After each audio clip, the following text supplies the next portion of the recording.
प्रयास कर रहे हैं कि जो अभी हमने जो पिछले 2 सवा 2 महीने में चर्चा की 5 खंडों के बारे में, कुछ उसके बारे में अनुभव भी किए विभिन्न तरीकों से, उनको हम इस लेवल तक अनुभव के आधार पे जान सकें कि हमारी प्रज्ञा डेवलप हो। प्रज्ञा क्या डेवलप हो कि 5 खंड मैं नहीं हूँ, मेरे नहीं है, मेरी आत्मा नहीं है। ये हमारा उद्देश्य है। और उसको भावित करने के लिए आवश्यक क्या है कि हर एक खंड के बारे में हम जैसे 7 तरीके से 7 आयाम बताए गए, उनको अगर हम ठीक से अनुभव कर लें, समझ लें, तो संभावना है कि उस दिशा में कुछ प्रगति हो। तो ये मेन जो उद्देश्य है हमारा, वो हमारे सामने रहना चाहिए। भगवान ने इंस्ट्रक्शंस क्लियर दी हुई हैं कि क्या करना है, रूप के बारे में, वेदना के बारे में, संज्ञा के बारे में, और हम उसका एक कुछ स्तर पर समझ उसकी और उसकी अनुभव भी विभिन्न तरीकों से कर चुके हैं। लेकिन वो कितना हमारे भीतर ट्रांसफॉर्मेशन कर पाया है, ये शायद अभी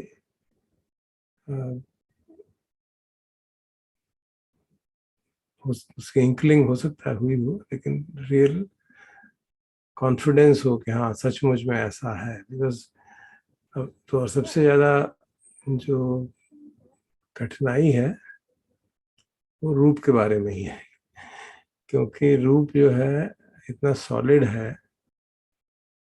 हाँ राजेंद्र जी, एनीथिंग आप नहीं सुन पा रहे क्या?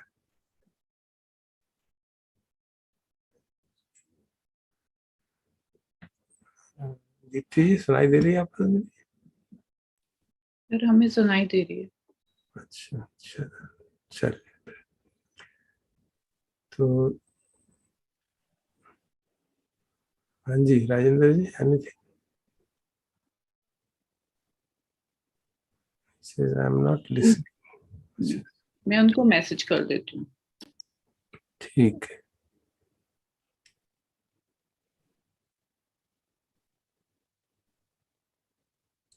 तो रूप के बारे में दिक्कत क्या है कि उससे हमारी आइडेंटिटी बहुत स्ट्रांग बनी हुई है, और हमारा आइडेंटिफिकेशन दूसरों के द्वारा भी इसी रूप के माध्यम से होता है।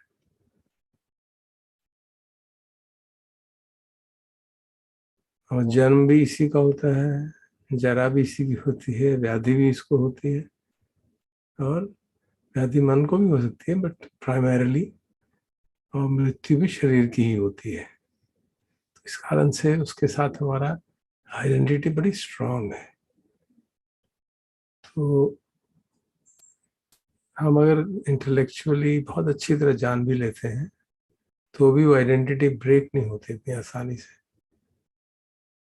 तो हम प्रयास करते हैं कि उसको विभिन्न तरीकों से उसको अनुभव के आधार पर समझ सकें। तो जो भगवान ने तरीका बताया है 4 धातुओं का या 4 महाभूतों का, धातु का अर्थ भी होप स्पष्ट इंडिपेंडेंट एक्सपीरियंस जो होते हैं।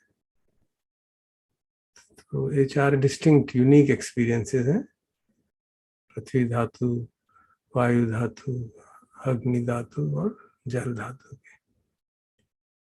तो ये जो शरीर के हमारे अनुभव होते हैं, इनको हम बार बार बार बार देखते हैं, तो शरीर का जो घनत्व है, जैसी सॉलिडिटी है, धीरे धीरे धीरे धीरे वो कम होती जाती है।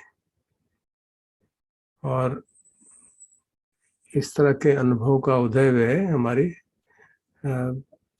अनुभव में आता है कि हाँ विभिन्न शरीर के जो भाग हैं, कोई भी किसी भी भाग पे हम शरीर पे अपना ध्यान ले जाएं, all that we experience is either of these 4 Mahabhutas or a combination of them. तो जब हम ये काम बार बार करते हैं तो, और ऐसा करने से जितना हम उसको ठीक से करते हैं, धीरे धीरे सॉलिडिटी कम होने लगती है, हमारे अनुभव में आने लगती है। तो ये बात स्पष्ट हो जाती है कि हाँ, शरीर में कोई मैं नाम कोई सॉलिड एंटिटी नहीं है, it is just a bundle of vibrations. ये हमने सुन रखा है विज्ञान के माध्यम से, और अनुभव करते हैं उसका तो थोड़ी और बात समझ में आती है। ऐसा नहीं कि अनुभव हो जाएगा तो सब टूट जाएगा, ऐसा नहीं होता। हाँ, वो बात और गहराई से हमारे भीतर गहन कर जाती है कि है तो ऐसा ही है, लगता है कि ये सॉलिड है और मैं हूँ, बट और क्यों मैं, मेरा क्यों नहीं है?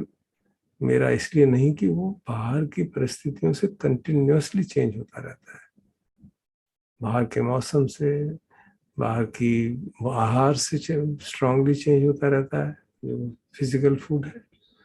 और जो मेंटल फूड अराइज होता है with in this psychophysical complex, जो मेंटल फूड अराइज होता है मतलब जो संस्कार जागता है, सामान्य भाषा में कह लें अच्छे, क्योंकि मेंटल फूड में फर्स्ट विज्ञान और चेतना आते हैं। तो वो सारे फर्स्ट का मतलब इंद्रिय का स्पर्श हो रहा है, और उसके साथ वेदना जाग रही है और विज्ञान जाग रहा है, और उसके बाद जो भी हुआ अल्टीमेटली एक चेतना भी जागती है कोई, और वो विभिन्न चेतसिकों के साथ संलिप्त रहती है, जैसे हम जान चुके हैं रूपिनो खंदा सब इकट्ठे होते हैं। तो अगर वो रागात्मक है तो एक तरह का असर पड़ता है शरीर पे, द्वेषात्मक है तो एक तरह का असर पड़ता है। तो ये हम अपने अनुभव पे देख सकते हैं। तो उसके लिए सजग रहने की आवश्यकता है ताकि हम देखें।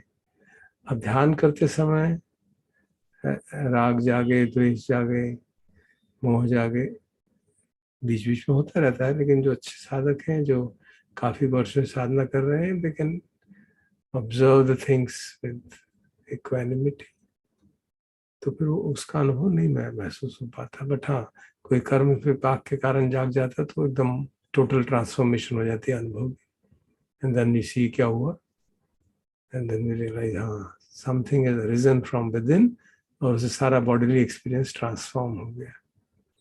जब हम बार बार ऐसा करते हैं तो ये विश्वास होने लगता है। बेसिकली हमारा जो परसेप्शन बना हुआ है अबाउट द बॉडी, वो धीरे धीरे हल्का पड़ने लगता है। ये है तो नहीं, लगता है लेकिन है नहीं, अपने आप ही बदल जाता है अनुभव।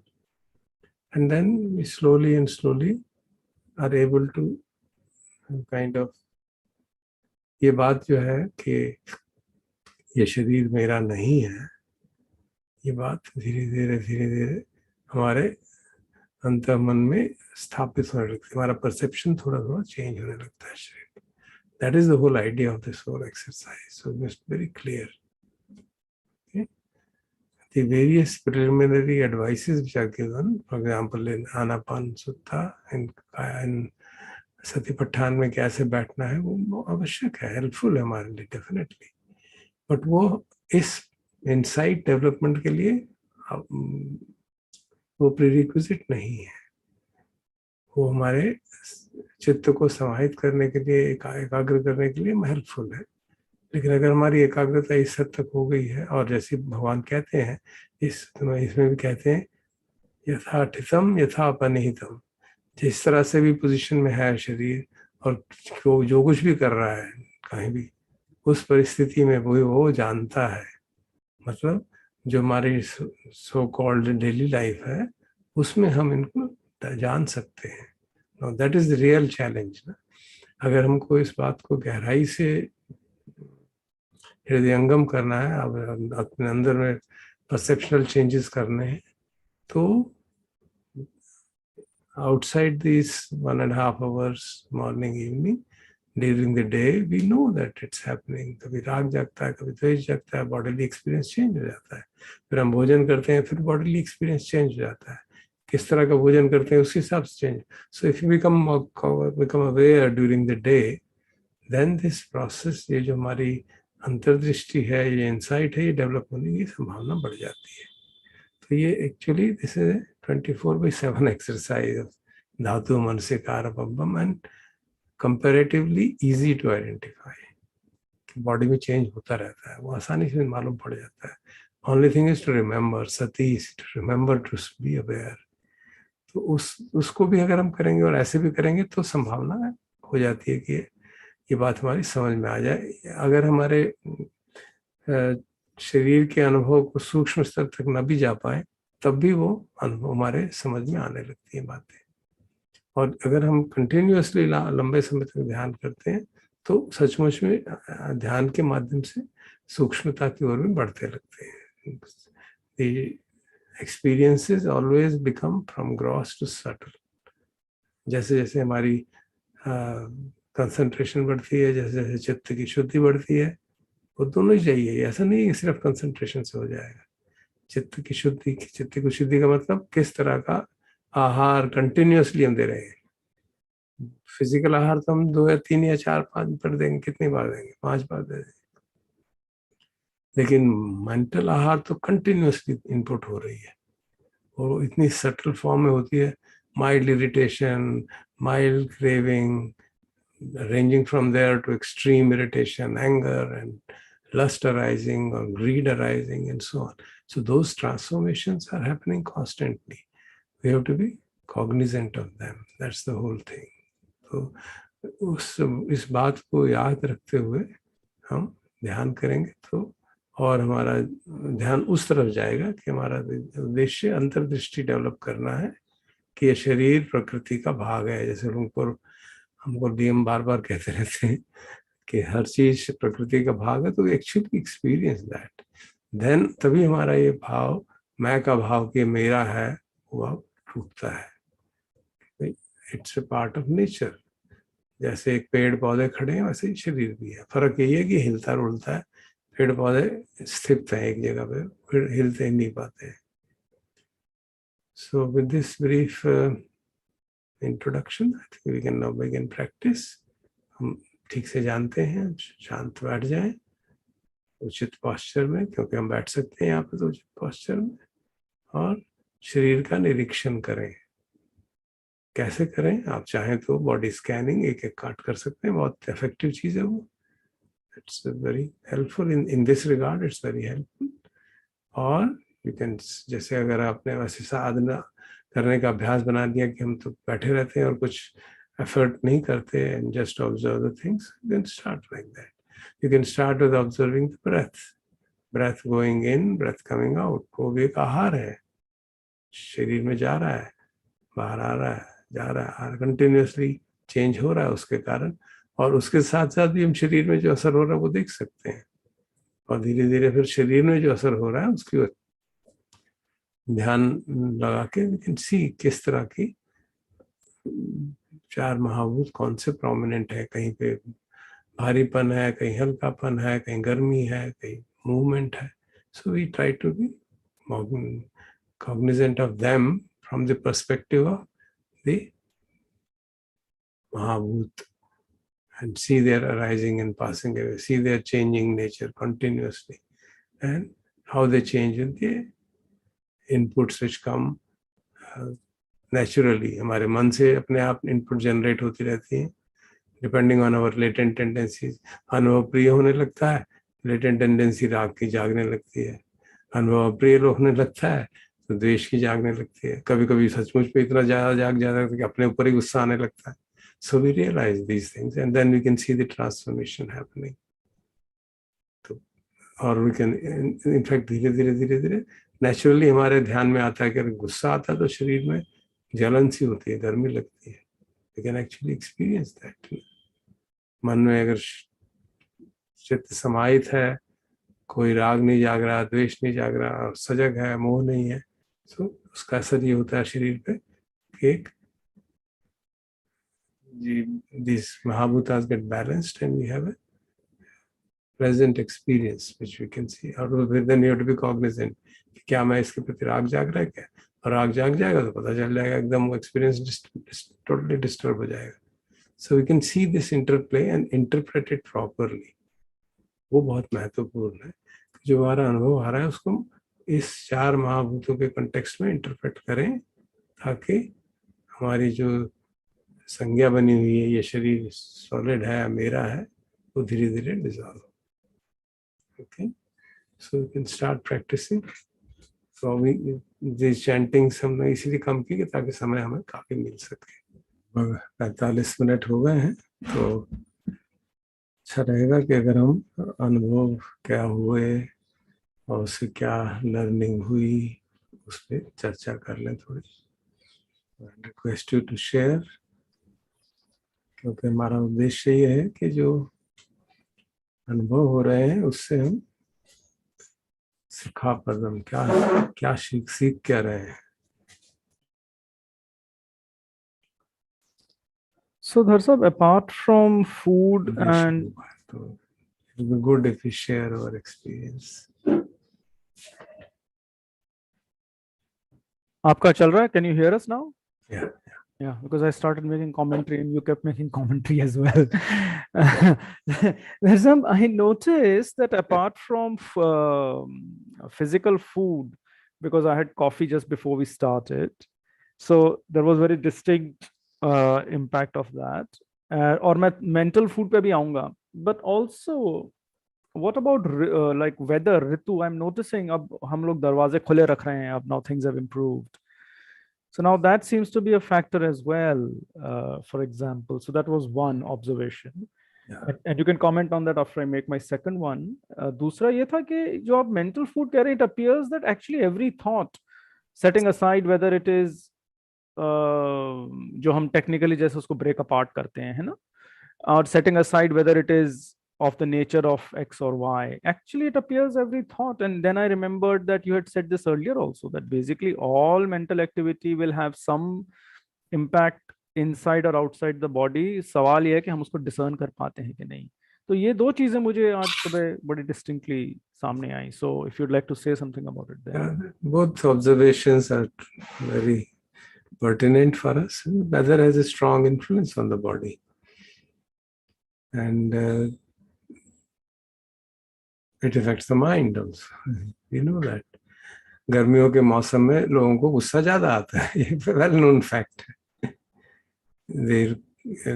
Scientifically it has been studied and people have been wondering क्या हो रहा है.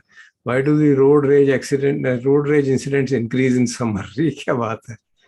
But it's known because the body is getting heated up and then the unpleasant mental phenomena are triggered very quickly. इसी तरह से हमने से देखा था चित्त समुत्थानानं रूपानं. With every chitta there is a associated rupa. It becomes prominent when there is craving and aversion. That becomes very easily discernible. तो इसलिए हम उसकी ओर ज्यादा ध्यान देते हैं कि चलो उतना तो हमें मालूम पड़ जाता है बहुत आराम से कि चित्त जो है में गुस्सा आया और शरीर में गर्मी हुई, तमतमा गया, किसी का चेहरा लाल हो जाता है, कान लाल हो जाते हैं. And you can feel the change in the bodily feelings. Body जो शरीर की हलचल है वो बदल जाती है.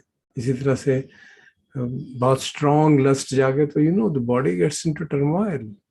We know that actually. So वो those things are meant for our learning here. We want to learn कि ये शरीर जो है ये इस तरह सारे फैक्टर्स से इम्पैक्ट हो रहा है. तो इसको मैं मेरा कह के it's a kind of an illusion which we have been living in, and we need to try to break it as far as possible. In fact, शरीर के अंदर ही 5 इंद्रियां हैं और 5 इंद्रियों के उन्हीं इंद्रियों के माध्यम से 5 तरह के विज्ञान जागते हैं. तो जब वो बदल रहे हैं तो 5 विज्ञान भी बदल रहे हैं naturally, and they are also affecting the body continuously. That's very pertinent observation. So उसका उद्देश्य ये है कि हम उसके प्राकृतिक स्वभाव को, उसके नेचुरल ऑर्डर का पार्ट है वो समझ के disidentify, try to disidentify with it. So आप ये कह रहे हैं या rather the Buddha is teaching like this कि जब हम थोड़ा सा भी माइन्यूटली देखने लगते हैं तो हम रियलाइज करते हैं कि मल्टीपल फैक्टर्स, जैसे कि अभी हमने बात की weather, food and then what's going on in the mind, these are actually what are determining कि बॉडी को क्या होता है, rather than my notion that I am in charge or I am determining it. Yeah. So that is the issue here now Yeah. that hopefully we can. जी, हमारा इस पे आधिपत्य नहीं है, कंट्रोल नहीं है। हमको लगता है कि मैं ये खा लूंगा, वो खा लूंगा, लेकिन मैं वो क्यों खाऊंगा वो अलग बात हो जाती है। वो भी हमारे कंडीशनड है, वो हमारी परसेप्शन और उसकी चीज कारण आता है। तो ये जो इल्यूजन रहता है, वो पांचों खंडों को जब हम पूरा कंसोलिडेट करके देखते हैं तो बिल्कुल इल्यूजन टूट जाता है कि मेरी जो चॉइस है, मेरी फ्रीडम है, मैं ये कर लूँ, मैं वो कर लूँ। That becomes the subtler aspect which arises from the नाम रूप नाम खंडा।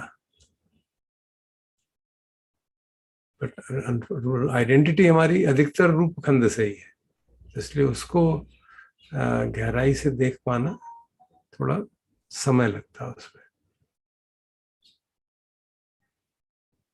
और कोई? मुझे थोड़ा सा पूछना था, कैन आई आस्क? हाँ हाँ श्योर, व्हाई नॉट। मैं मतलब अभी बहुत कोशिश कर रहा था समझने की कि जब आपने कहा कि हमें महाभूतों से प्रति जागृत होकर के हमें ध्यान को लगाना है, तो ये कुछ समझ में नहीं आ रहा, बिल्कुल नहीं समझ में आ रहा। मेरे को जगाना वगाना कुछ नहीं भाई, ये जगाना नहीं, मतलब मैं जानने की बात कर रहा हूँ। जी कि जी। जानना जो है ना, जानने कहेंगे नहीं ना, तो वो जानना जो है वो हो नहीं पा रहा, क्योंकि वो टाइम आप शरीर, when you put attention on the body, put it just now, what are you experiencing? I can feel sensations, I can feel Yeah, संवेदना yeah. होती है। Yeah, but just hold on, don't go further. Please see what is the nature of that experience in terms of, या तो वो भारीपन होगा या हल्कापन होगा, with different shades in between, या मूवमेंट होगी, या गर्मी या सर्दी होगी, या सिकुड़न होगी या फैलाव होगा। इसके सिवा भी कुछ होता है क्या?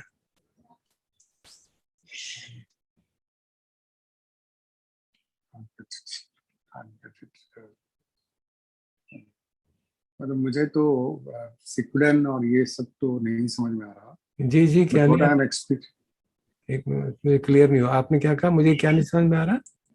मैंने कहा कि मुझे जो है ये सिकुड़न वगैरह नहीं समझ में आ रहा। चलो छोड़ दो ना, जो भी अनुभव हो रहा है वो बताइए ना आप। उस अनुभव ये हो रहा है कि जैसे इचिंग वगैरह हो रही है या कहीं पेन हो रहा है, तो और उस तरह से कुछ समझ में, जब बैठे हैं तो कहीं दर्द होने लगा, किसी उंगली में दर्द होने लगा, हल्का सा उसमें पेन होने लगा। ठीक बात। तो उसको पेन को थोड़ी देर देखेंगे तो उसकी कुछ नेचर होती है। या तो पेन वजन के कारण है, भारीपन के कारण है, या गर्मी के कारण है। तो उसको अगर थोड़ा सा डिस्टेंस होकर देखेंगे तो मालूम पड़ने लगेगा। इचिंग हो रही है तो उसको देखेंगे तो उसमें कांस्टेंट अराइजिंग पासिंग अवे होता है, कांस्टेंट बदलता रहता है, कांस्टेंट बदलता रहता है। वो अनप्लेजेंट है तो हम उस पर प्रतिक्रिया कर करके फॉरगेट हमारा वो गई, कोई बात नहीं उसमें। वी आर नॉट सेइंग कि we have to force it and this and that, but we have to just see कि अनुभव कैसा हो रहा है, क्या इन अनुभवों के सिवा कुछ है। मूवमेंट है, राइजिंग पासिंग अवे मूवमेंट बहुत तेजी से हो रही है, you can see that. In itching it is very clear. Just hold on for some time, थोड़ा सा खंती का भाव रखना है, then you can see that there is something happening there. It's not a static stuff. कोई fixed static चीज नहीं है, क्योंकि जब हम पेन कहते हैं तो ऐसा लगता है वो फिक्स्ड चीज है ना। इचिंग है तो हमने एक उसका कॉन्सेप्ट बना दिया, इचिंग इज ए कॉन्सेप्ट, और उसको कह दिया इचिंग। जब उसको ध्यान से देखेंगे तो देखेंगे उसमें मूवमेंट हो रही है। It's always arising, passing away, unpleasantness which may be due to the जो पेन वगैरह है। खास तौर पे pain is a combination of earth element and fire element, that's how it is understood. आप कहेंगे क्या प्रूफ है? The very fact that you put hot and cold pads on pain is a proof that it is happening. It is responding to that. That's a way of understanding. I mean, I can't say this is a proof really, but we can actually feel it. If you hold it if you hold attention on the pain for a long time, then you can feel that. तो थोड़ा रुक के उसको देखने की बात है. It may be few seconds, few minutes. Just hold on. See, okay, it's pain, and see that. इसका changing nature समझ बिल्कुल clear हो जाता है. Change होता रहता है. तो बढ़ जाएगा या घट जाएगा. And then you will see there's some element of heat involved in it. There's some element of heaviness involved in it.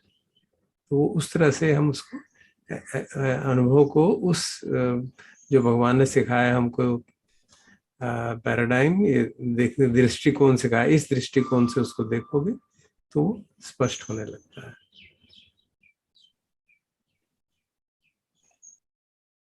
करके देखिए. It's a matter of it's a matter so far so good, you know, but about the air, water, fire, don't take it as ये जो है उसको ऐसे चारों को देखने का जो एक kindly don't take it as the air moving here and the fire and the this. उस तरह से मत देखिए उसको. वो शब्द इस तरह से दिए गए क्योंकि वो ट्रेडिशनली चले आ रहे हैं भारतीय परंपरा में. ऐसा नहीं कि भगवान बुद्ध ने शब्द इन्वेंट किए. They have been a part of Indian tradition. You know, 5 महाभूतों का ट्रेडिशन हमेशा ही रहा है.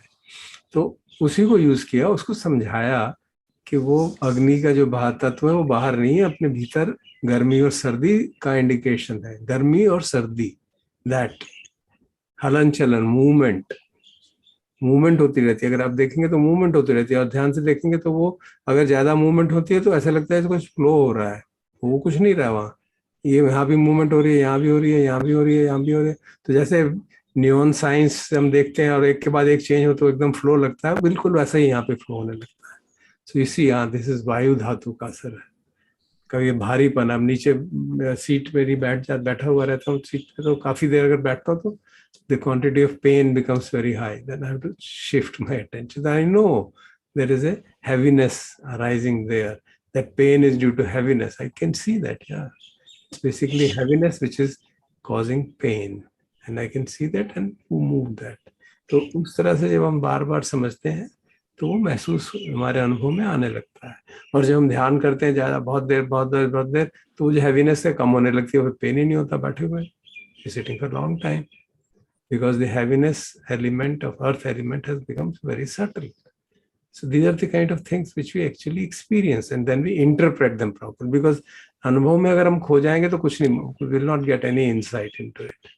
We interpret it properly in the light of impermanence, in the light of the 4 Mahabhutas, which are our basic experiences. We can say they are basic experiences.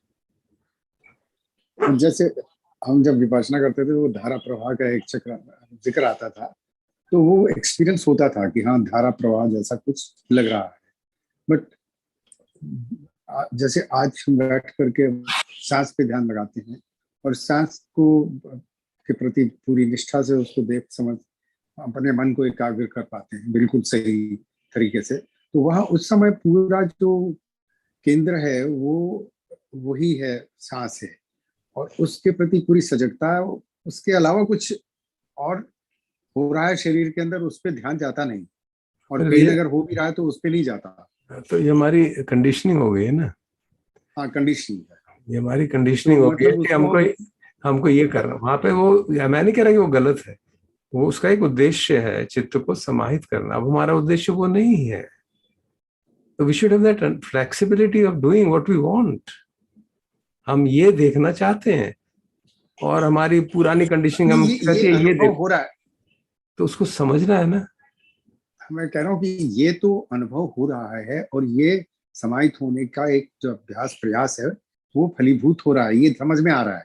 ठीक अब है. जो ये 4 एलिमेंट्स को समझना कि ये 4, मैंने पूरा मतलब I was trying to see understand कि मैं कैसे, दैट्स वेरी इंपॉर्टेंट. वो अभी तक तो समझ में नहीं आया, बट मे बी ग्रेजुअली. नहीं, वो हमको वी हैव टू, क्योंकि हमारी कंडीशनिंग इतने वर्षों की एक तरह की हो गई है, तो हम उसको दूसरी तरह से देखने के हमारी अभ्यास है ही नहीं. तो हम नया अभ्यास कर रहे हैं, एक तरह से नया अभ्यास कर रहे हैं. क्या अभ्यास है? उसको इंटरप्रेट कर रहे हैं differently in the light of भगवान बुद्धा's टीचिंग्स ऑफ धातु मनसिकार पब्बम। उसका टाइटल देखिए ना, धातु मनसिकार मतलब अटेंशन। ये वो आप अटेंशन धातुओं को दे रहे हैं, बाकी को अटेंशन नहीं दे रहे। आना पान पब्बम, सांस के आने जाने पे अटेंशन दे रहे हैं। Finished, okay, that's done, finished. Then next section is dhatu manasikara pampam. You put attention on dhatus. ये उनकी शिक्षा है, करो भाई, हमको कहा गया करो। अभी आनापान का जो रोल था वो समाप्त हो गया अभी उस सेंस में। सती पठान में आनापान का रोल था वो समाप्त हो गया। अब अगला सेक्शन है धातु मनसिकार पब्बम। फिर है नवसिविकत पब्बम, 7 तरह के शमशानों की वो क्या कहा जा रहा है ना, उसकी उस तरह से ये पर्व है, ये अब आपको ये करना है। प्रतिकूल मानसिकार प्रबम, आपको प्रतिकूल मानसिकार मतलब अटेंशन उल्टी डायरेक्शन में देना है। सामान्यतः आप अटेंशन देते हैं बॉडी कितनी सुंदर है, अगर उसको ध्यान से देखो तो आपको भगवान को वो कह रहे हैं कि वो भी तो करना कहा है ना उन्होंने। जैसे आनापान कहा है उसका एक प्राइमरी पर्पस है, वो पूरा हो गया। अब हम उसी पर्पस में स्वाद लेते रहेंगे तो ग्रेटिफिकेशन हमारा बढ़ता जाएगा, आस्वादन होता जाएगा। क्या इससे बड़ा अच्छा लगता है, चित्त समाहित हो जाता है, तो राग जाग जा रहा है, हम मुक्त नहीं होंगे, इनफैक्ट बंध रहे हैं। तो ये समझने की बात है। भगवान ने इतने सारे पर्व क्यों बना दिए भाई? हमको परेशान करने के लिए थोड़ा बनाए हैं। This is for us to get liberated and not get stuck at one. You don't have to get stuck at one. Anapana Pabbam के बाद इतनी सारी चीज, 14 इंस्ट्रक्शंस दी गई हैं, 14 डिफरेंट मेडिटेशंस दी गई हैं कायानुपसना में। So they have a purpose, because the purpose of all the teaching is freedom from suffering. शुरू में कहा जाता ना किस लिए दी गई है? सत्तानंग विशुद्धिया, सत्वों की शुद्धि के लिए। आनापान से कंप्लीट शुद्धि नहीं होने वाली है, आप कुछ भी कर लीजिए। जिस तरह से आप अगर सांस को आने आ जाने देखते रहेंगे, चित्त समाहित हो जाएगा, शुद्धि नहीं हो पाएगी। हाँ, अगर आप 16 पाठ करेंगे तो बात अलग है, then there is a different ball game. It's much more difficult than body scanning and other things. Extremely difficult. तो इसलिए जो बाकी के पर्व भगवान ने बताए हैं हम वो कर रहे हैं, हमको अपनी तरफ से कुछ नहीं कर रहे। We're not doing anything extraordinary. We're actually trying to fulfill the Buddha's advice कि भैया ये भी करने हैं, वही कर रहे हैं। उससे अगला पर्व यही है, धातु मनसिकार पम्बम, धातुओं की ओर अटेंशन दो। तो वही अटेंशन दे रहे हैं, जो हमारा अनुभव है उसको समझ रहे हैं। अब हम सांस को देखते हैं तो ये नहीं देखते कि चित्त समाहित हो रहा है कि नहीं, ये देखते हैं कि मैटर अंदर जा रहा है, मैटर बाहर आ रहा है, मैटर अंदर जा रहा है, मैटर बाहर आ रहा है, रूप अंदर जा रहा है, रूप बाहर आ रहा है। सो चेंज हो रहा है रूप, body is changing. So we understand that, that is our focus now. Quietening of the mind is incidental, okay, it's not important now, that's incidental to the process, and we actually presume that हमारा mind quite है तभी ये सब हो पाएगा, नहीं तो हो ही नहीं पाएगा। तो इसलिए कहते हैं ठीक है पहले क्वाइट कर लो, बट अब उसी में मत अटके रहो, आगे बढ़ना है। We are trying to disintegrate the body identity with the body, which is a very big task, it's not a minor thing. तो उसके लिए ये एक तरीका भगवान ने सर बताया है कि धातुओं के प्रति सजग होता है वो। धातुएं मतलब जो अनुभव आते, धातु को मतलब बेसिकली अनुभव, that's it, direct unique experience. There is a unique experience of heaviness which is different from unique experience of heat, which is different from unique experience of movement, unique experience of the fluidity, you can say that would be better put it, fluidity. Okay, and it is different from unique experience of emptiness, it is different from unique experience of consciousness. तो इसलिए कहिएगा 6 धातुएं कहेगी, because they are unique independent experiences, because whole of the Buddha's teaching is understanding our experience as a natural phenomena, not as me, mine, that's the point. तो अगर हम सारे experience को नेचुरल फिनोमेना की तरफ समझेंगे, जैसे लुंगपोर हमको बार बार बोलते रहते हैं और हमारे हम ताली बजा देते हैं, but we don't really grasp it. He says it so beautifully, very आराम से बोल देंगे, if a part of nature है। तो या that is true, but there is a deep wisdom hidden within it. But he's not taking it personally at all. But we take it personally. That's the difference. That's what you're trying to do. तो इसीलिए कर रहे हैं सब. तो बहुत आवश्यक है कि हम इसको उस दृष्टिकोण से देखें. कोशिश करिएगा. We'll continue to do it for a few days. No, we are not in a hurry. Thank you. Thank you. और कोई कुछ कहना चाहिए? मैं बता सकती हूँ कि जो आपने एग्जाम्पल दिया बैठने का, my bottoms felt very heavy to begin with. In a normal course, I would have changed the position, but मैंने change नहीं की, ऐसे ही बैठी रही. I could feel that it was feeling very, very heavy. And then gradually when I did not react, कुछ मैंने response भी नहीं किया, तो it remained. I did not then feel that heaviness. Yeah, it will change. जो आपने example दिया, तो इस तरह से मैं पैर कुर्सी पे बैठती हूँ तो सामने कुर्सी रख के पैर उसके ऊपर लंबा करके बैठती हूँ. तो वो थकावट हो गई. I could feel कि my legs were very tired in that position. Again, जब क्योंकि मैंने कोई प्रतिक्रिया नहीं की, तो फिर वो खत्म हो गया. So we notice the change basically. Yes. कि हमने phenomena are changing depending on the response of the mind to the experience. And they will change anyway. अगर हम respond, मान लीजिए मैं उस पे प्रतिक्रिया भी कर देता हूँ, तो भी change हो जाएंगे, वो बढ़ जाएगा. जो unpleasantness है वो बढ़ जाएगी. That we can see, and that heaviness may increase, pain may increase. So we notice it. And that's what we see, that this is a phenomena happening according to laws of nature. And the mind, अभी तो हमको लगता है कि हम कर रहे हैं ऐसा, because sense of self is associated with the mind. I am reacting, I am not reacting. So that is the domain of the नाम खंडा, जो बाकी चार अरूपिनो खंडा है. But अभी तो हम इतना ही फोकस कर लेते हैं कि हाँ, जो ये शरीर है, इसका जो अनुभव होता है वो कई सारी चीज़ों पर निर्भर करता है. और उस कारण से इसको ये कहना कि ये मेरा है, मेरे यूनिक, मेरी पोजीशन है, ये मेरे कंट्रोल में है, ये ठीक नहीं है. दिक्कत ये है कि थोड़ा बहुत कंट्रोल दे रखा है नेचर ने हमको, because of need for preservation of the body.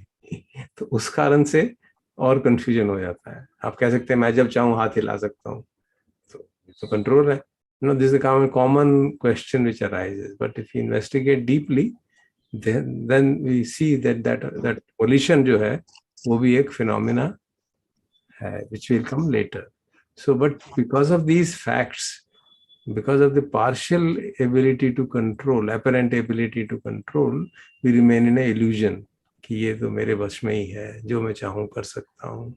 And therefore the understanding that it is a part of nature becomes very difficult for us to accept.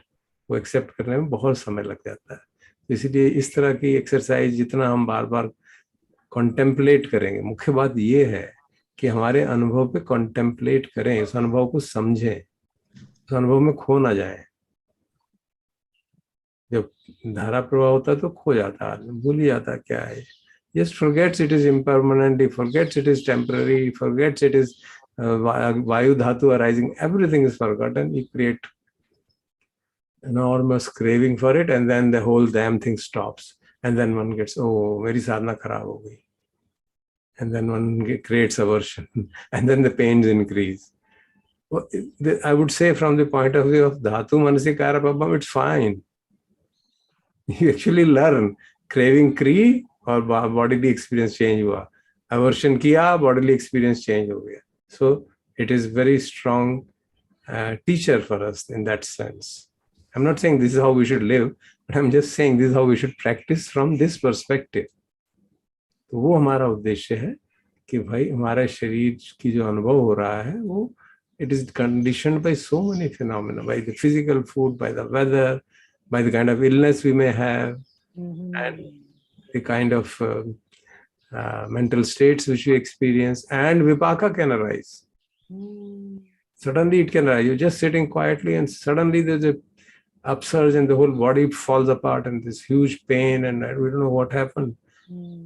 और साधक सोचता रहे इतनी अच्छी साधना थी तो खराब हो गई. That's it again a wrong understanding of what sadhana is. So vipaka can create havoc in the body, especially जब चित्त समाहित होता है और हम नए संस्कार नहीं बना रहे तो वो that becomes a ground for the old sankharas to arise, and then a complete change in the bodily experience can happen suddenly out of the blue. तो इस तरह से जब हम उस अपने अनुभव को देखते हैं ना तो धीरे धीरे बात समझ में आने लगती है. तो it takes time, no doubt about it. So but we should do it because सबसे ज्यादा अटैचमेंट बॉडी के प्रति है हमारी. ओके हाँ शर्मा जी हम चलिए थोड़ा सा देख लेते. छोटा सा जी जो स्कैनिंग करते समय जो सेंसेशन होते हैं जी क्या हम इस तरह सोच सकते हैं कि सेंसेशन जो होते हैं वो भी ब्लड के फ्लो, ब्लड के constituents, oxygen, nitrogen, carbon dioxide and protein etcetera के बने हुए होते हैं, और वो सेंसेशन होने के लिए ये जरूरी है कि कुछ ना कुछ केमिकल चेंज होना चाहिए. तो उन केमिकल चेंजेस जो हो रहे हैं बॉडी में हर समय तो वही सेंसेशन के रूप ले रहे हैं बेसिकली. तो क्या हम उनको ये मान सकते हैं कि जो केमिकल्स का जो कंस्टिट्यूएंट्स है जिसको मोटे रूप में हमने अर्थ का रूप दे दिया है वो केमिकल कंस्टिट्यूएंट्स बॉडी में हर समय चेंज हो रहे हैं. उनके चेंज होने की वजह से हमारे अंदर क्रेविंग्स होती है, उनकी वजह से हमारा सारा कुछ एंजाइटी होती है, सारा कुछ उन्हीं की वजह से हो रहा है और वो सारे टेम्परेरी हैं. तो क्या इसको इस तरह माना जा सकता है कि सब अर्थ के ही रूप है सब ये? हाँ मॉडर्न साइंस तो ऐसा ही कहती है, मॉडर्न साइंस इसी तरह से समझती है उसको, लेकिन वो एक इनकम्प्लीट अंडरस्टैंडिंग है क्योंकि वो बॉडी माइंड की फंक्शनिंग को भी बॉडी से ही रिलेट करती है. But there is a reciprocal relationship, वो बात समझ नहीं आती है साइंस में. तो अभी तो हम इतना ही समझ सकते हैं क्योंकि हमारा उद्देश्य भगवान की शिक्षा के अनुरूप अनुभव को एनालाइज करना है, तो उस हिसाब से करने का प्रयास कर रहे हैं. किसी को अगर विज्ञान के आधार पे लगता है कि हाँ then once understands this is not within my control, this is not mind, this is not mean, this is a part of nature, अगर ऐसा महसूस कर सकते हैं, ऐसा उसको समझ सकते हैं तो शायद वो भी चल जाएगा. As a background it can be useful, but as a matter of experience तो वो हमारे एक्सपीरियंस में नहीं आ रहा ना. ब्लड फ्लो हो रहा है या केमिकल्स फ्लो हो रहे हैं, वो डायरेक्टली तो एक्सपीरियंस में नहीं आ रहा ना. ये तो कॉन्सेप्ट है, थियरी है. एक्सपीरियंस में तो बॉडीली सेंसेशंस आ रही है. तो हम एक्सपीरियंस के आधार पे कहना चाहते हैं, ना कि उसके बेसिस पे थियोरेटिकल. क्यों कल हो सकता है उसकी थियोरेटिकल बेसिस बदल जाए तो फिर हम will not be left with nowhere. So अनुभव के आधार पे जो अनुभव हो रहे हैं उनको इन 4 कैटेगरीज में भगवान ने बांटा और वो हम देख सकते हैं सचमुच में कि हाँ ये बात सत्य है, उसमें कोई डाउट नहीं है क्योंकि वो डायरेक्ट एक्सपीरियंस में आता है. ब्लड फ्लो के कारण क्या हो रहा है, केमिकल्स फ्लो के कारण क्या हो रहा है, भोजन भी तो केमिकल ही है ना, अल्टीमेटली केमिकल सब्सटेंस है, उसमें ऑक्सीडेशन होती है. You can work out all kind of scientific studies for that, but they are not within our experience, they are within our understanding based on science. तो हम यहाँ पे अनुभव आधारित काम कर रहे हैं, इसलिए भगवान इस तरह की शिक्षा देते हैं. जी श्रीधर, जब आप अभी एक्सप्लेन कर रहे थे, सुबह एक्सप्लेन कर रहे थे, तो आपने बीच में एक एक्सप्रेशन यूज की थी कि there is a balance of all these dhatus in some way. I couldn't quite understand what that meant. The mind is stable, equanimity is properly maintained. Okay. So the mind is stable and calm. That indicates the balance of the dhatus. Then the arising of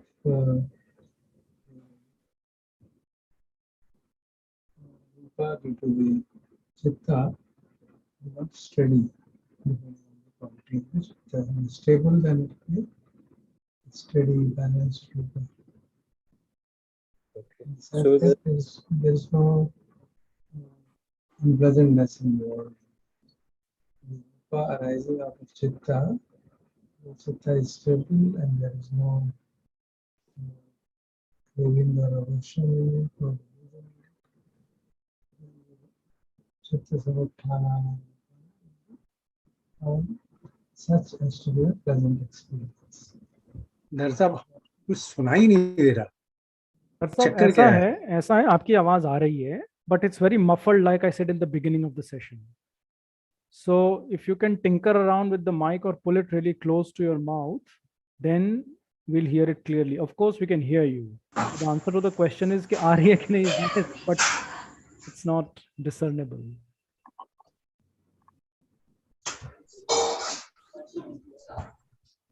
Nikhil, हाँ, thanks. The word balanced I used was rather a loose word used to explain that there will be a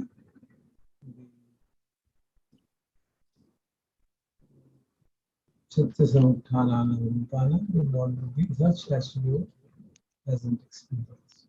In that sense, I didn't get appropriate words, so I use that. another question was, when you are generally feeling balanced in that way, getting calm, and you can see the various experiences in various parts of the body in terms of dhatus. And suddenly something happens. It's probably very minor. That's why I mean, at least I can't see the effect of these minor events that might happen along the way. The variations that occur, I mean, maybe there is a variation, but it's very difficult for me to make out कि क्या change हुआ. I mean, there is the different parts of the body are having different experiences of dhatu. Somewhere a little more solid, somewhere a little more fluid, somewhere a little more tejas. But कोई छोटा सा experience. For example, I was in the session and suddenly the phone rang because the phone was just close to me. I didn't respond, and I tried to notice what changes have happened in the experiences. At least I couldn't directly quantify that in any significant way. Maybe there was a change in texture perhaps in some way, but exactly if I was to describe the texture, that would be very difficult for me. I don't try to really describe it. The role up there is to see the phenomena of body, material phenomena, influenced by so many factors. That is the main idea, so that we give up the notion of control on that, autonomy of some kind. And that is okay. The main idea is that.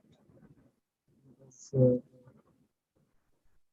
be able to feel the impact of a small change in the state on the body, will need a very sharp level of sati and samadhi to discern that effect. So comes a time really, which arises when, for example, this आपने phone का example दिया. Minor sound becomes evident on its effect on the body. That means sustained practice. Ji. If you are more careful, perhaps you can see some effect directly. If you develop more sati and Right. it's very collected mind, then it becomes usually Thank you, sir. Thank you very much. Sir थोड़ा issue तो है अभी sound का. Probably we are habitual of listening to that mic of yours. वो एकदम superior quality है तो slight issue है, और maybe post meditation जो आप थोड़ा सा आवाज में सुन सकते हैं तो थोड़ा सा और कम नहीं, I'll अभी try ठीक to है. speak. I'll try to speak louder. Yes, sir. Yes. Now this is clear. In the beginning of the session, when you tested, you were pretty clear. थोड़ा वो होता है ना, mind gets settled, then the voice thing comes.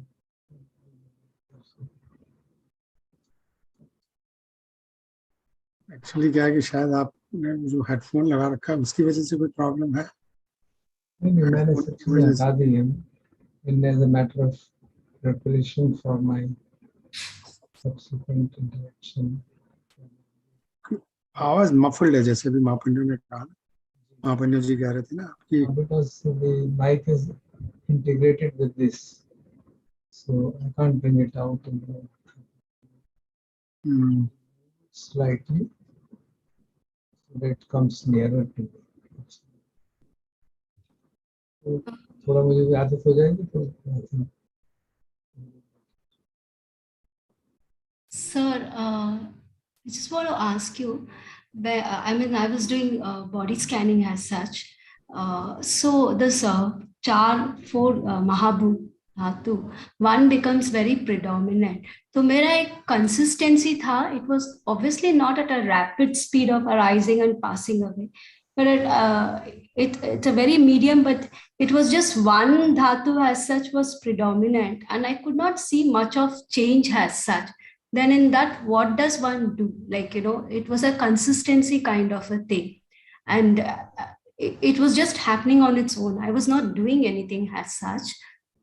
So when there is only a consistency, so, and it's same kind of one kind of a dhatu which becomes very predominant, maybe vayu dhatu, like, because it's just arising and passing away, but not at a rapid speed as such.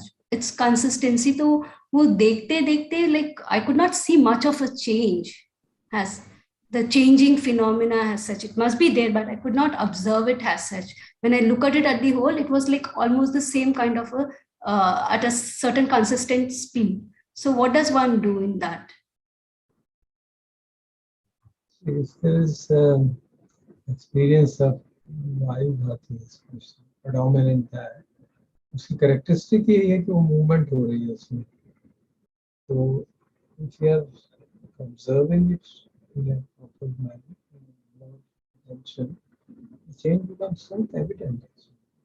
I don't know. How are you interpreting? What are you expecting as a change? It depends on that. Really. If you think that the phenomena will stop and then you will see arising, that will not happen because phenomena is actually happening very rapidly. Too rapidly for me to distinguish between arising and passing away. So जब ऐसा होता है तो we more and more careful, more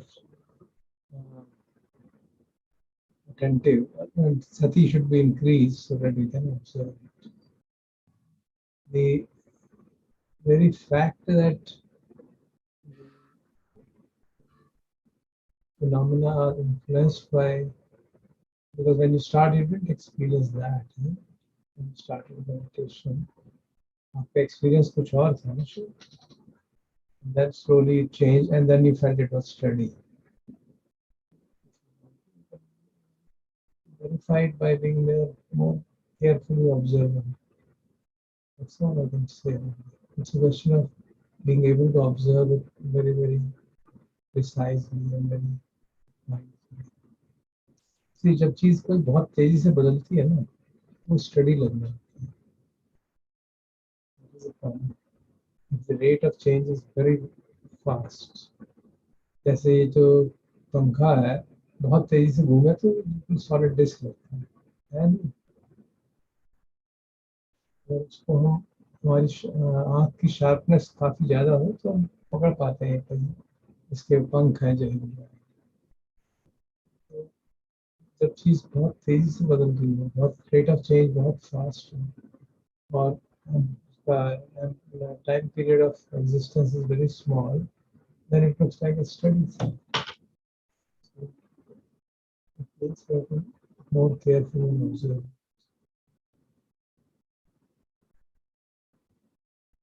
Okay, sir.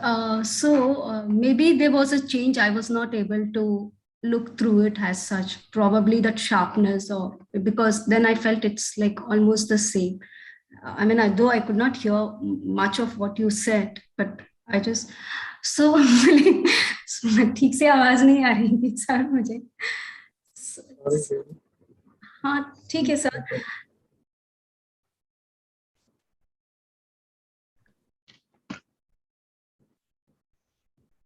तो कहीं ना कहीं it was like, you know, there was a kind of like, because of that consistency there was a sort of a very subtle boredom also ki, you know, there's nothing much to observe it as such. At a very subtle level the mind state went on to it that way. So maybe I should have seen that as a change, which I think I didn't observe it as such. Can you hear me now? Yeah, now I can hear you. The point I was trying to make is that when anything changes at a very rapid rate, to be able to discern it individually becomes very difficult.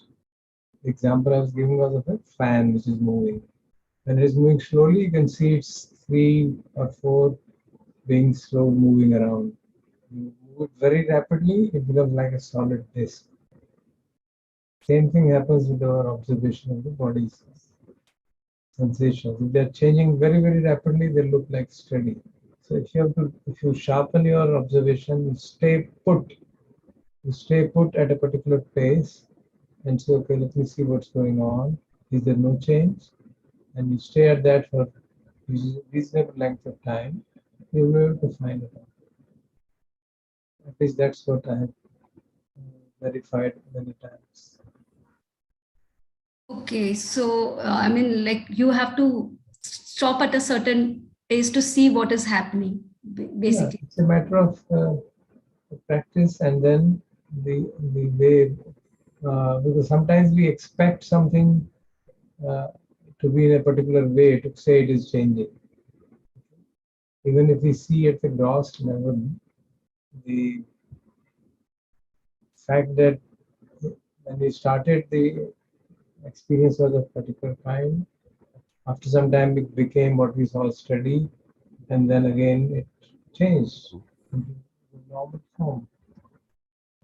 If you have doubt, you can open your eyes for a moment and see what happens. Very simple thing. Just open your eyes, the whole experience will change. Yes, sir. Thank you. Sir सुबह के session में जब हम meditation कर रहे थे तो मुझे नींद आ रही थी एंड आई सॉ कि जैसे जैसे नींद गहरा रही थी वैसे वैसे बॉडी में भारीपन बढ़ रहा था in particular area. So like not the whole thing doesn't become like solid but आंखें भारी होने लग गई. सो द पृथ्वी, और this is how I was interpreting it कि पृथ्वी धातु बढ़ रही है नो सर के किसी सेक्शन में and so on. And then when I tried to ward off that sleep, let's say मैंने लाइट की तरफ देखा, कुछ भी किया, then that heaviness was subsiding. and उस समय मुझे ऐसे लगा, उस समय मैंने ऐसा सोचा कि शायद ये वायु धातु बढ़ रही है.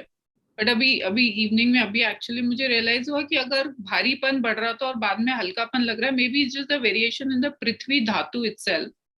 So one I wanted to confirm, and the reason why I want to confirm is कि जब नींद भागती है तो अपने आप थोड़ा सा ना एक बॉडी में alertness I. So let's say the spine rises, or you know, little bit there's a widening in the body overall.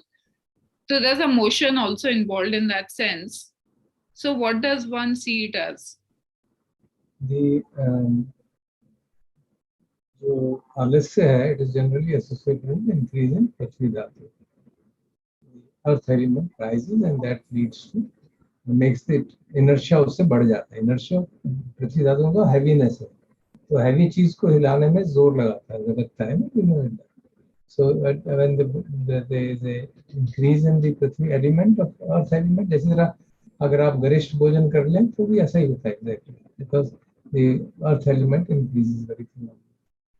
and that naturally brings down the attentiveness, हमारी mental dullness and then bodily also, goes thin and then the both slowly happen and overpower us. So when we do an external effort like seeing at the light or getting up, now that getting up is motivated by the understanding that the understanding gives rise to Vayu Dhatu and the body rises up. Understanding is, oh, I should get up. This.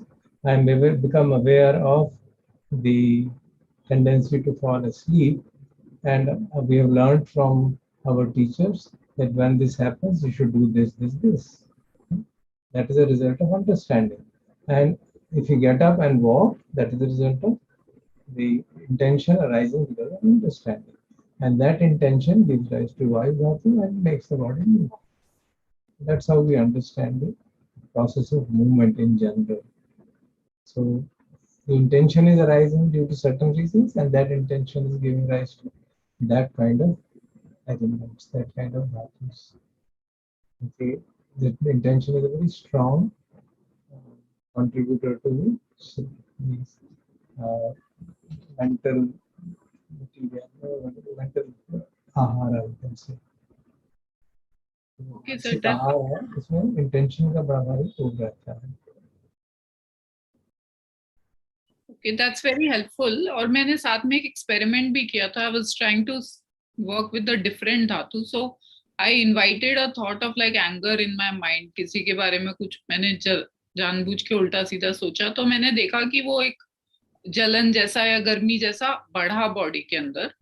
And then I let that thought go, and then I also saw that associated dhatu subside. So I thought I'll just share that, how it is coming to life. Very good, very good. Sir, another thing. Same thing, sir. I was asking same thing. I mean, it's same. क्या ये जो हमारी सोच है या mental आहार जो हम ले रहे हैं उसका that too has some element, क्योंकि जैसे ही हमारे पास आता है और उससे कभी अगर jealousy होगा तो थोड़ा जलन का महसूस है, like you can feel that, या थोड़ा थोड़ा you feel heat in your body, so that too has an element, मतलब आपके इधर like the moment it arises it has an impact also, so that means both has elements. Is that so? Is that a right thing? As we explained yesterday also, the arising of some tendencies of the nature of dosha, various dosha tree के जो various branches हैं, उसमें prominent one like anger or jealousy, they give rise to heat in the body. They can also give rise to trembling in the body, depending on intensity of. उसका मतलब क्या है कि अग्नि धातु जाग रही है, तेजो धातु यूज किया जाता है या वायु धातु जाग रही है. So these are the kind of correlations which have been built up by experienced meditators, जिससे हम सीखते हैं ये सब यहाँ ऐसा हो रहा है. चित्त के कारण जो रूप जागता है उसकी कुछ बेसिक कैरेक्टरिस्टिक्स है, कुछ रिलेशनशिप्स अच्छी तरह से लोगों ने आइडेंटिफाई किए हैं और हम भी उनको एक्सपीरियंस के आधार पर वेरीफाई कर सकते हैं.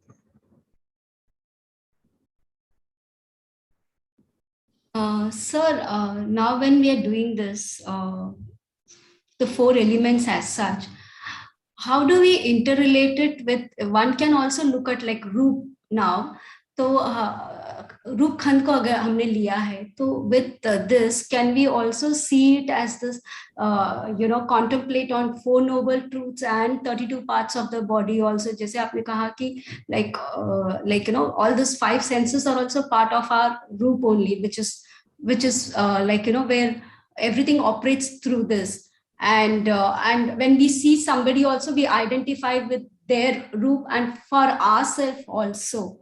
So ये अगर जब ये कर रहे हैं तो is it like one can also willingly look at the body as 32 parts and see it in that, or it has to be a very step-by-step process as such? It really depends on the ability of the person. this study of 32 parts is a particular objective. The objective is to develop dispassion towards the body, to reduce the lust. We are doing simpler things and subtler things than that. Subtler in the sense that we are understanding the very nature of the body. और body की जो हम समझ भी तो जो रहे हैं, आपने कहा नाम रूप की बात कर सकते हैं. Of course, we are doing it. How else would we otherwise know रूप other than through नाम? There's no other way. जान कैसे रहे हम रूप को? ज्ञान है वही तो जान रहा है, और उसके साथ वेदना भी जाती है, संज्ञा भी जाती है. हम उसको हम ध्यान नहीं दे रहे हैं. हम ध्यान दे रहे हैं ऑन दी धातु मनसिकारा, धातु की ओर ध्यान दे रहे हैं. जो एक्सपीरियंस अराइज हो रहा है वो उसको धातुओं के पैराडाइम में समझने की कोशिश कर रहे हैं, ताकि शरीर के प्रति जो हमारा तादात्म्य है, not just lust, not just attachment to a duty, but due to the fundamental nature of body itself. That is more deep than the issue of lust, which is, I'm not saying that is easier, but what we are doing is, in fact, subtler than that. We are trying to really penetrate into the very nature of the body and understand it as impermanent. So ये कायानुपස්සना ही है ना, because we are looking at the body as such, right? It is a part of Kayana, that's it. Of course. You can check up in Satipatthana, that's a part of Kayanupassana section. Sir, maybe you should repeat the commentary of the morning जो आपने की थी ना, जब राजेंद्र जी ने आनापान की बात की थी. That might be helpful. So, क्योंकि you are referring to a very specific part of the Kayanupassana. Maybe that is helpful to.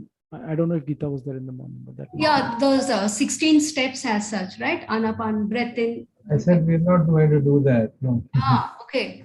I actually said that when we sit and start meditating, suppose we want to first collect the mind. Okay. Then we observe the breath going in, breath coming out. And we don't focus on mind getting, how tranquil the mind is getting. We're focusing on the fact that आहार जो है वायु रूपी आहार शरीर में जा रहा है, अंदर कुछ कर रहा है, और फिर उस बाहर हम निकल के एक्सक्रीट हो रहा है. जैसे inhalation and exhalation, that is seen as a rupa. The ahara going in and coming out, the waste product coming out. So we have a different perception of the very process. Of course, if you do it properly, the mind will also quieten down and settle down. But our focus is on understanding the process of the transformation in the body. That body is being strongly dependent on the external situations. And the quality of air you breathe in, for example, will have a tremendous impact on the body. We know it all. जब दिल्ली में winter में pollution आता है तो क्या हालत हो जाती है. I mean, you have to do all kinds of tricks to survive because the air is so difficult to breathe. So that is ahara, and we are getting an impure ahara in the body, and that affects the body. So we know that. So we are looking at it from that perspective. We are not looking at it from the perspective of purely quieting the mind or 16 steps to reach insight. That is not the path we are following. We are doing a very simple, comparatively speaking, the one step of that. One step is to see the body in its true nature, yatha bhuta, how the body is arising and passing away. We are doing that. And therefore, it is a kind of a reductionistic approach. एक एक करके piece पे piece समझ रहे हैं. Comprehensively नहीं समझ रहे, क्योंकि उसके लिए हमको काफी समाधि का अभ्यास होना चाहिए और बिल्कुल क्लैरिटी होनी चाहिए हर पार्ट ऑफ हर धर्म के हर क्षेत्र के बारे में. तो मेरी कोशिश रहेगी, हम लोग कोशिश करेंगे जैसे ये हम जो रिवीजन कर रहे हैं इन पांचों खंडों का, ये कॉम्प्रिहेंसिवली हो जाए, ठीक से हमारी समझ में आ जाए. Then we'll take up a open-ended exercise and see whether we can just see what's going on at all the dimensions, all the 5 khandas simultaneously. That would be really wonderful. We can do that. But उसके लिए हम, हालांकि हमने पांचों पे discussion कर चुके हैं, लेकिन अब हम उसको कंसोलिडेट करने की कोशिश कर रहे हैं जो हमने किया था. हमने पहले कई और भी आर्गुमेंट्स दिए थे रूप को ये समझने के लिए वो मेरा नहीं है. It given some more conventional common sense kind of arguments also. They are also valid. Because हमारा उद्देश्य क्या है? हमारा उद्देश्य है अंतर्दृष्टि डेवलप करना, insight डेवलप करना in the nature of the body, and the basic teaching जो भगवान की बार बार आती है, न ये तन मम, न ये स्वमस्मि, न मे से अर्थाति। ये मेरा नहीं है, ये मैं नहीं हूँ, ये मेरी आत्मा नहीं है। ये हम सचमुच में गहराई से समझना चाहते हैं, अनुभव के आधार पर देखना चाहते हैं कि हाँ ये मेरा नहीं है, क्योंकि ये एक्सटर्नल सिचुएशन में कंट्रोल, मेरे कंट्रोल में बिल्कुल भी नहीं है। दिक्कत ये है कि हमको लगता है कि थोड़ा थोड़ा कंट्रोल में है, and that creates a illusion of it being mine. Of course it is mine. And then the question is, if it is not mine, whose it is? These kind of arguments come up, which we had replied earlier, that it will, if you have to use the conventional language, then it belongs to your parents rather than you. So if you use that to cut off that thought process, you can use that. These are various ways ताकि जो भी हमको logical argumentation लगती है उसको हम काट सकें, उसको वो हमको डिस्लॉज ना कर सके इस अंडरस्टैंडिंग से that this body is not mine, because that body के साथ main problem ये है, this is mine, and that of course when there is mine, that there is I am. अगर मेरी कोई चीज है तो मैं भी तो होऊंगा कुछ ना कुछ. So that's why the problem arises. And we have, अभी तो हम शरीर को देख रहे हैं, the same is to applicable. ये तो जब तक कहीं था बाहर भी सारी चीजें जो है, they are also not mine. The car which I have drive on is not mine. It is available to me because of certain conditions. It's not mine. It's not personally belong to me. It will change according to its own rules and laws. Similarly, my home, or even if you take it more further, my son, my daughter, my father, they're not mine. That's something. That's something to be reflected upon deeply, very deeply. I mean, not now, sir. Earlier, when I had practiced it, sometimes when the body entirely dissolves, that is the time you feel like, this is not me, mine, or like, because you cannot feel anything as such. But otherwise, you really have that. It's not true. It's not true. We don't feel anything. In fact, you feel enormous pleasure. You feel enormous pleasure, ecstatic pleasure. That's where it traps.